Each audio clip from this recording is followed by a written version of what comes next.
What's up, Taiwan? I'm Ethan Liu with 10 minutes of news from here in Taiwan and around the world. The U.S. State Department has denied a report saying that the U.S. asked Taiwan to develop biological weapons. This comes after local Taiwanese media outlets said that the U.S. held a secret meeting with Taiwan, telling the country to make bioweapons in the event of a war. Taiwan's defense ministry denied the allegations earlier this week. A spokesperson for the State Department said there's no factual basis to the report.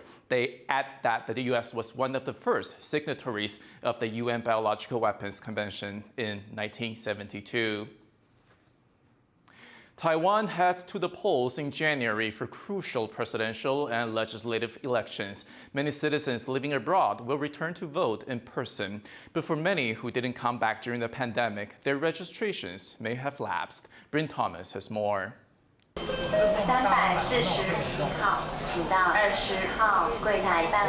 Long lines after a long stint abroad.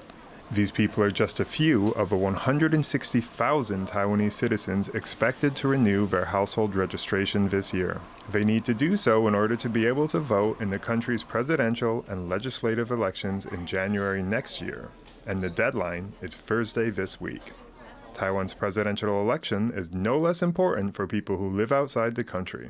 这是台湾人自己要决定的。我在美国，我实际上看到的，真的，甚至于现在越来越多美国人愿意站出来支持台湾。Taiwan doesn't allow absentee ballots for election security reasons. And now, in order to vote, many people find themselves rushing to jump through bureaucratic hoops before time runs out. 因为时间比较赶，我可能要赶回去，要不然我也会希望能够投票。 During the COVID-19 pandemic, Taiwan closed its borders for some 2.5 years. Taiwanese citizens could return, but would have to quarantine. For those who stayed away, their household registration status changed after 2 years out of the country. Now, many people have returned and want to change it back. But with the deadline fast approaching, they're in a race against time. 他碰到这个机会开放了可以进来，所以他回到台湾以后就很急着来把他的户籍做恢复。 The stakes are high in presidential elections, and in Taiwan, so is voter turnout. Few want to miss out on the right to cast a ballot and influence the outcome. But for those who missed the July 13th deadline, it's not the end of the world. There will be another window to get it sorted out in September. Yisun Chen and Bryn Thomas for TaiwanPlus. An American woman who was separated from her Taiwanese birth parents as a baby has come back to Taiwan to try to find them and the missing piece of herself. Louise Hua joined her on her search. U.S. helicopter paramedic Kuo Reese is back in the land of her birth, searching for clues to her identity. She was taken abroad from Taiwan at the age of 3, but suspects she was a victim of a child trafficking ring that came to light in the 1980s. She says she felt a void growing up in the U.S. To be able to look someone in the face and see you. You know, things that represent you, back at you, like you do normally with your family, you don't think about. I think that would be an amazing feeling. But searching for her parents is an uphill task when she doesn't know their real names, the name they gave her, or even her date of birth. Her adoption was brokered by a woman later convicted of forging documents. Now 42, Reese is back in Taiwan, visiting an indigenous village outside the capital Taipei because of a genealogy test that suggests she is partly indigenous. The 1970s and 80s were a time when adoptions from Asia to the West were growing. This also led to illegal adoptions, where children, often from indigenous areas like this one, were sold without their parents' consent, cast as orphans, or with traffickers pretending to be their parents. Accompanying Reese on her journey is her adoptive mother, Mary Reese, who was told the mother of the baby she was adopting had given birth out of wedlock and then married a man who didn't want to bring up the child. My daughter would very much love to find her biological family. But I know she has it in her heart. If she doesn't, she's come back knowing the Taiwanese culture and things that I couldn't teach her. Her trip to Taiwan is nearly over, and despite not finding her family, Reese feels she's made progress. A government office says it will help contact the couple registered as her birth parents, and she found a document that suggests she may have had a twin, who was also sent abroad.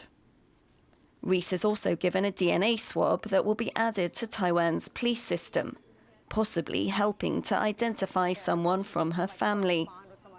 And she'll be leaving Taiwan with a better understanding of its culture. So obviously the outline is Taiwan. The temple that I went to, that I prayed and did the guapue at, the 101 building, because like we keep passing it and seeing the 101 building, and then I have it on my left arm, like next to my heart. So like this trip will always be like next to my heart, because it means so much, this trip. As Reese prepares to return to New York, she will forever be marked by this time in Taiwan. Still hopeful she'll one day find the missing piece of herself. Leon Lien and Louise Watt for TaiwanPlus. Taiwan's National Center for Traditional Arts is launching 6 experimental pieces that look back at the history of performing arts in the country. Yu Jinhuang reports.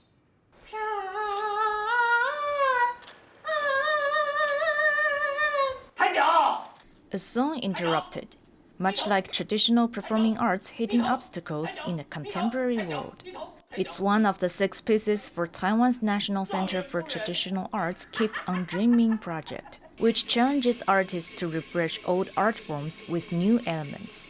其实戏曲在过去的100年来讲，放在台湾的脉络当中，其实是一个非常非常深刻，跟整个社会、观众、人民其实是完全紧密绑在一起的状态哦。那这次非常非常有趣的是，我们看到每一出戏的时候，你就会发现，哎，这个戏好像处理的历史我们好像都似曾相识，可是透过戏的演出当中以后，你会发现，哎，这个戏又不太一样。Troops from several fields, including puppetry, took on the challenge. This play, Dream of Becoming, offers the audience a rare glimpse into lesser-known history, about puppetry adopting foreign elements under Japan's assimilation policies in 1930s Taiwan. Because of these adaptations, the art form survived colonialism. So I want the people to see, even with all the political reason, world history reason, but the puppet art still remains. The experimental project also presents challenges to performers, as they have to learn skills outside of their discipline. This piece tells the story of when Beijing opera struggled in the 1950s, between needing to be patriotic and competition from other art forms. These 2 actors portray Beijing opera performers from that time who have to learn other art forms to make a living. It's a show, but to these actors, the difficulties are real. 我们是京剧演员，可是我们在这出戏里面要全程讲台语，然后还要唱歌仔戏，这是对我们最大的挑战。The curator said these 6 troupes happen to pick different time periods that piece together the past 100 years. Whichever piece of history they brought to the stage, it all helped in shaping a new artistic landscape. Kamashi and Yu Jinhuang for TaiwanPlus. 2 of Taiwan's 4-legged heroes are looking for a good home. Tie Xiong and Tui Tui are 10-year-old rescue dogs based in the central city of Taichung. They helped save people after an earthquake in the eastern Hualien County in 2018 and a massive quake that devastated Turkey and Syria earlier this year. But now they're getting on in years and have some health issues. City officials have approved the dogs' retirement and are inviting interested local residents to apply to adopt them. 谢谢你们奉献生命最黄金的时期为国家付出，希望认养者可以更加爱护你们。Thank you for watching What's Up Taiwan. Finally, we leave you with images of ice cream treats inspired by the tiles of Thailand's famous Temple of Dong. I'm Ethan, take care, and I'll see you next time.